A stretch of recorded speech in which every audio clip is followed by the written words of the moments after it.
Hello, welcome to Ascension Astrology. This is the full moon blessings for this month's full moon, October 17th, 2024. And this full moon is called the Hunter's Moon, and it is in the sign of Pisces. Figuratively speaking, what are you hunting? Are you allowing yourself to find what you need so you will feel nourished for your continued growth? Do you know what is needed that will fulfill your longing? On the flip side, do you feel hunted? Is there something in the past that is catching up with you? Or similarly, do you feel haunted? Are there belief systems of the past, old wounds, or even issues within the lineage that are making you feel trapped? Is it possible you feel caged in by your limited sense of who you think you are? Let us look back at the new moon in Virgo to discover what has been planted this month, and then let's look at the blossoming of the full moon in Pisces so we can gauge all that has been opening and is continuing to open this month. The new moon was in Virgo on October 2nd. It was also a solar eclipse, and there are some other connections that feel relevant to the impact of this new moon, which I will share in just a moment. As you may recall, there was a solar eclipse this past April, and it was in the opposite sign of Virgo in Pisces. That solar eclipse had a confusing yet intense energetic, impacting the emotions in a deep and unsettling way for some. This recent solar eclipse happened to be timed with some of the major storms on the east coast of the US, literally unsettling the very ground we stand on. While I'm not suggesting this solar eclipse in any way caused the event, the timing is noteworthy. A solar eclipse creates a cycle beyond the normal monthly new moon, full moon cycle. And it is worth examining to see what is being planted not only for this month, but for the ensuing months until the next solar eclipse, which will be on March 29th of 2025. On the day of the new moon, the sun was conjunct with Mercury in Virgo. As the solar eclipse diminished some of the light from the sun, in the sun's connection with Mercury, some of the brilliance of this conjunction was either obscured or diminished, and this may play into the foundational energetic for this month and for the next several months. Also on October 2nd, Mars was trine with Saturn. While a trine is usually seen as easy or harmonious, in Western sidereal astrology, it depends who is meeting up. When these two planets are in contact, there is not much benefit to be seen. Mars is energetic, often inclined toward aggression, and in Gemini, changeable in its mood and unpredictable. Saturn represents discipline, responsibility, and also feeling limited or constricted. With Saturn in Aquarius, a sign that wants freedom and innovation, there is a rigidness that risks being broken. When these planets trine, there is tension present, and this may serve as a foundational energetic, again, not only for this month, but for the next several. The new moon in Virgo is like a new birth, with Virgo representing purity, innocence, and also the potential for deep wisdom. Virgo is an earth sign and has connections to health, hygiene, and attention to details. Virgo is ruled by Mercury and is considered exalted when Mercury is in Virgo, as it lends much ease and clear thinking and communicating to support optimal understanding.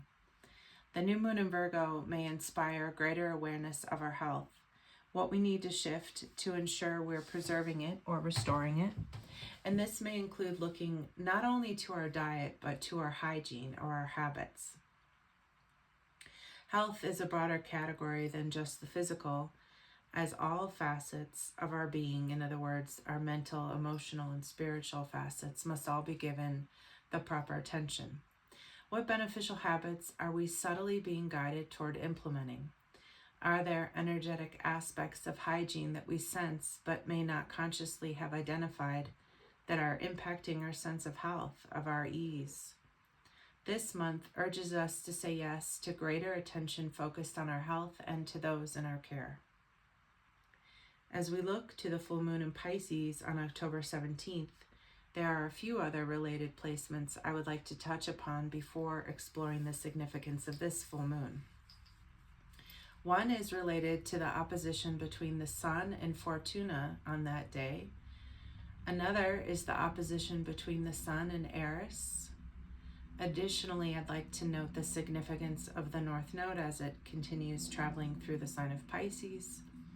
And lastly, on that same day, Vesta enters Virgo. Fortuna is an asteroid in the belt between Mars and Jupiter. Fortuna in mythos is a goddess of luck and good fortune. Often she's depicted wearing a blindfold, suggesting she's not preferential, just offering free opportunity. Fortuna is in the watery sign of Pisces, which symbolizes unity consciousness and the dissolution of self. In opposition to the Sun in Virgo, it feels there is a nice exchange of gracious ease, acknowledging the alignment needed to dissolve. Eris is considered a dwarf planet along with Pluto and Ceres, yet as we know in astrology, this characterization doesn't necessarily translate into the impact that these planetary bodies have in our psyches. Eris is located near Neptune and was discovered in 2005. Eris has a moon of her own called Dysnomia. In mythos, Eris is a goddess of strife and misfortune. You might think they would name a dwarf planet after the goddess of chocolate and teddy bears, but apparently it was not as appealing. Eris is traveling through the constellation Cetus, a very large constellation, also known as the whale or the sea monster. The prominent star of acclaim in Cetus is Menkar, and relates to the collective unconscious, to what is lurking in the deep waters. In opposition to the Sun in Virgo, it feels like there is a sense of dread that cannot be named, but is very likely felt. The North Node of the Moon continues its travels in Pisces. The North Node is considered the direction of emotional growth. We, as a collective, are being asked to be more in harmony with the planet, with one another, to see how we are all connected, and to recognize we are all emanating from the same source. The asteroid Vesta, another in the belt between Mars and Jupiter, moves into Virgo that same day. Vesta is the virgin goddess of home and hearth. The Vestal virgins took an oath of chastity in service to the higher needs of their society, to their conceptualization of the divine.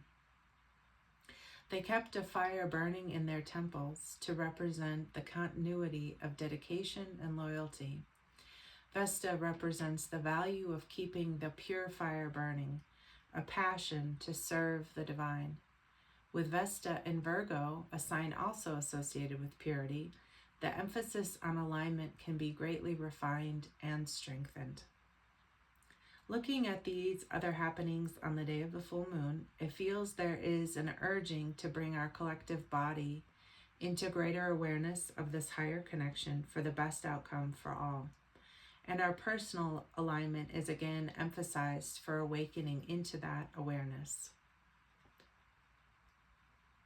The full moon in Pisces, a water sign, one that is very deep, sensitive, perceptive, and sometimes psychically uncomfortable with all that is swimming in the same water with it, brings us greater awareness of our emotions and also greater perception of the emotional energy that surrounds us. A full moon in a water sign is typically a stronger felt experience, and for some, this may be challenging. It may be felt days before the full moon. An Epsom salt bath or other soaking opportunities, for example, hot springs, can be very supportive in easing the shedding of psychic layers.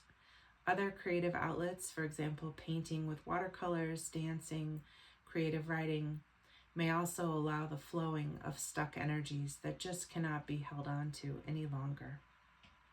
This full moon, while it may be cathartic, is also an opportunity for dissolving into the waters of unity consciousness. May we courageously dive deep and swim in the luxurious waters. Enjoy, and many blessings to you.